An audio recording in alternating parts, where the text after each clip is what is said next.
এবাৰ অনুষ্ঠিত হওয়া জাতীয় বিদ্যালয় ৰাজ্যিক বৃত্তি পৰীক্ষাত নগাঁও জিলাৰ মাগুৰমাৰীৰ শলমাৰীস্থিত আমাৰ জাতীয় বিদ্যা নিকেতনৰ পৰা মুঠ ২৭ গৰাকী ছাত্ৰ ছাত্ৰী উত্তীৰ্ণ হৈ বিদ্যালয়খনলৈ বিশেষ গৌৰৱ কঢ়িয়াই আনিছে। ৰাজ্যিক পৰ্যায়ৰ এই গুৰুত্বপূৰ্ণ পৰীক্ষাত লাভ কৰা এই সাফল্যই বিদ্যালয়খনৰ সুদৃঢ় শৈক্ষিক পৰিৱেশ, সুশৃংখল পাঠদান ব্যৱস্থা আৰু শিক্ষক শিক্ষয়িত্ৰীসকলৰ নিষ্ঠাপূৰ্ণ পৰিশ্ৰমৰ স্পষ্ট পৰিচয় বহন কৰিছে। এই সন্দৰ্ভত বিদ্যালয়ৰ শিক্ষক শিক্ষয়িত্ৰীসকলে কয় যে ছাত্ৰ ছাত্ৰীসকলৰ এই সফলতা আমাৰ বাবে অত্যন্ত গৌৰৱৰ বিষয়। তেওঁলোকৰ কঠোৰ পৰিশ্ৰমৰ লগতে শিক্ষক শিক্ষয়িত্ৰীৰ দিহা নিৰ্দেশনা আৰু অভিভাৱকসকলৰ সহযোগৰ ফলতেই এই সাফল্য সম্ভৱ হৈছে। লগতে বিদ্যালয় কৰ্তৃপক্ষই উত্তীৰ্ণ সকলো ছাত্ৰ ছাত্ৰীক আন্তৰিক অভিনন্দন জনোৱাৰ লগতে তেওঁলোকৰ উজ্জ্বল ভৱিষ্যতৰ কামনা কৰিছে আৰু আগন্তুক দিনতো এনে সাফল্য অব্যাহত থাকিব বুলি আশাবাদ ব্যক্ত কৰিছে। মানে আজি যেটো এটা পৰিৱেশ চাই আছে আমাৰ স্কুলত এটা মানে ফূৰ্তি আনন্দৰ এনেকুৱা আৰু ইয়াৰ মূল কাৰণটো হৈছে যে এইখন স্কুলৰ পৰা পোনপ্ৰথমবাৰৰ বাবে জাতীয় বিদ্যালয়ৰ ৰাজ্যিক বৃত্তি যেটো পৰীক্ষা আছিলে সেইটো পৰীক্ষাত ২৭ গৰাকী ছাত্ৰ ছাত্ৰী বহিছিলে।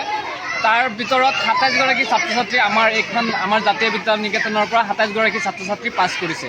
গতিকে এইটো আনন্দত আজি ল'ৰা ছোৱালী যিখিনি ল'ৰা ছোৱালী আমাৰ ইয়াৰ পৰা পাছ কৰিছে সেইসকল ল'ৰা ছোৱালীক আমি এখন ফুলাম গামোচাৰে আদৰণি জনাইছোঁ আৰু তেওঁলোকৰ ভৱিষ্যত যাতে উজ্জ্বল কামনা কৰিছোঁ, যাতে তেওঁলোকে আৰু আগন্তুক এনেকুৱা বৃত্তি পৰীক্ষাসমূহত অৱতীৰ্ণ হ'ব পাৰে। এইটো আজি এটা গৌৰৱৰ বিষয় যে শলমাৰীৰ নিচিনা এখন ভিতৰুৱা অঞ্চলত ইদ্ৰিছ আলী নামৰ মানুহজনে এনেকুৱা এখন স্কুল খুলিছিলে আৰু এইখন স্কুলৰ পৰা ২৭ গৰাকী ছাত্ৰ ছাত্ৰী পৰীক্ষা দিয়াৰ পিছত ২৭ গৰাকী ছাত্ৰ ছাত্ৰী অৱতীৰ্ণ হৈছে। গতিকে সেইখিনি ল'ৰা ছোৱালী মোৰ পিছফালে চাই আছে আপোনালোকে। তোমাৰ নামটো কি? নমস্কাৰ, মোৰ নাম মাহিনীৰ চঞ্জুল। তুমি কোনখন স্কুলত পঢ়া? আমাৰ জাতীয় বিদ্যা নিকেতন। তুমি কোন শ্ৰেণীত পঢ়া? তৃতীয় শ্ৰেণী। তোমালোকক যে আজি এনেকুৱা গামোচা দিছে কিয় দিয়া হৈছে? মই বৃত্তি পৰীক্ষাত উন্নীত হৈছোঁ আৰু ৰেংক পাইছোঁ। সেইকাৰণে গামোচা দিছে। মানে জাতীয় বিদ্যালয় ৰাজ্যিক বৃত্তি পৰীক্ষা যেনেকুৱা হৈছে, যিটো পৰীক্ষা হৈছিলে সেইটো পৰীক্ষাত তুমি ৰেংক পাইছা, সেইকাৰণে তোমালোকক গামোচা দিয়া হৈছে। ঠিক আছে, আৰু এই বিষয়ে তোমালোকে কিবা ক'বা? নমস্কাৰ, মোৰ নাম মিছ ৰাকিয়া খাতুন। মই এইখন স্কুলত পঢ়োঁ, আমাৰ জাতীয় বিদ্যা নিকেতনত। আজি আমাৰ কোন শ্ৰেণীত পঢ়া? মই ক্লাছ 9ত পঢ়োঁ। কেতিয়াও একো পৰীক্ষা দিয়া নাই। এইবাৰ 2026 চনত দিছোঁ পৰীক্ষাত আৰু উত্তীৰ্ণ হৈছোঁ। আপোনালোকৰ কাৰণে সকলোৱে দোৱা। সেইকাৰণে তোমালোকক গামোচা পিন্ধোৱা হৈছে। হয়। ঠিক আছে, তোমালোকে আৰু কিবা ক'বা এইটো বিষয়ে? কেনেকুৱা লাগিছে পৰীক্ষাত পাছ কৰি পেলাই বা আজি গামোচা তোমালোকৰ ডিঙিত, কি ক'বা?